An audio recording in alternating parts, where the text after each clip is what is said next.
Le harcèlement sexuel peut produire des dégâts psychologiques considérables, parfois tout aussi importants que les violences sexuelles.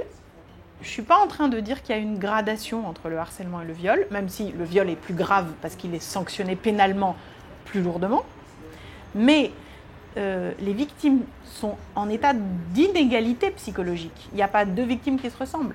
Si vous avez par exemple une victime qui a subi un traumatisme dans l'enfance, qui est victime de harcèlement sexuel, eh bien sur cette personne-là, le traumatisme sera beaucoup plus important que sur quelqu'un qui n'aura pas subi ce traumatisme dans l'enfance. Donc, il faut protéger les victimes, les accompagner mieux psychologiquement.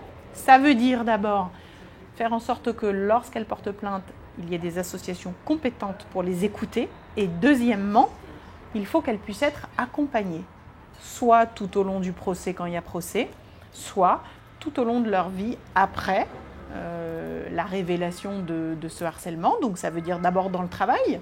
Il faut que dans l'entreprise, les femmes qui ont été victimes de harcèlement ne se sentent pas obligées de démissionner. C'est-à-dire que vous portez plainte et vous restez dans l'entreprise et vous devez être accompagné. Toute l'entreprise doit vous aider.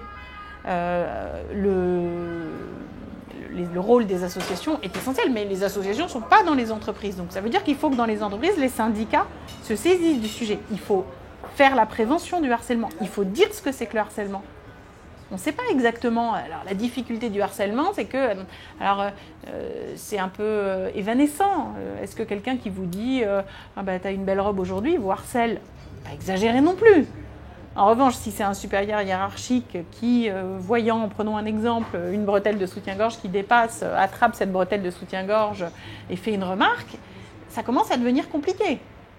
Moi-même, par exemple, quand j'étais avocate, je me souviens qu'un jour, j'avais un débardeur, c'était l'été, j'étais en train de travailler et je vois mon associé qui arrive dans mon dos et qui commence à me masser le dos. Alors, vous êtes jeune avocate, vous savez à quel point c'est compétitif, vous êtes en train de travailler et vous avez votre associé qui vous masse le dos. Donc, j'étais forcément gênée, un peu tendue, et je dis oui, et il me dit t'as une belle peau. 24 ans, qu'est-ce que vous vouliez que je réponde? Alors j'avais le choix entre me lever, claquer la porte et démissionner, bien rire bêtement et de façon un peu gênée, ce que j'ai fait, parce que sincèrement, je ne savais pas quoi dire. Et je me suis dit, si je me lève et que je claque la porte, on va dire que je suis coincée, que je suis une mégère, et que j'ai pas le sens de l'humour, et que je suis pas détendue, etc. Et en même temps, la seule solution que j'ai trouvée, c'était de rire bêtement. Et voyez ce petit exemple-là. Alors, est-ce que c'est du harcèlement? Est-ce que c'est pas du harcèlement? On peut imaginer que cette histoire-là, qui se serait répétée plusieurs fois, qui se serait intensifiée, qui aurait conduit à ce que dans l'hypothèse où vous ne rentrez pas dans le jeu de votre supérieur hiérarchique, vous êtes sanctionné professionnellement, ce que j'ai pu connaître à d'autres moments, là, on peut parler de harcèlement. Donc, il faut bien expliquer ce que c'est que le harcèlement. Et il faut bien insister sur deux éléments. À partir du moment où vous êtes en situation d'infériorité hiérarchique, donc dans l'entreprise, dans un milieu politique ou bien même à la fac, votre position de subordonné fait de vous une proie facile.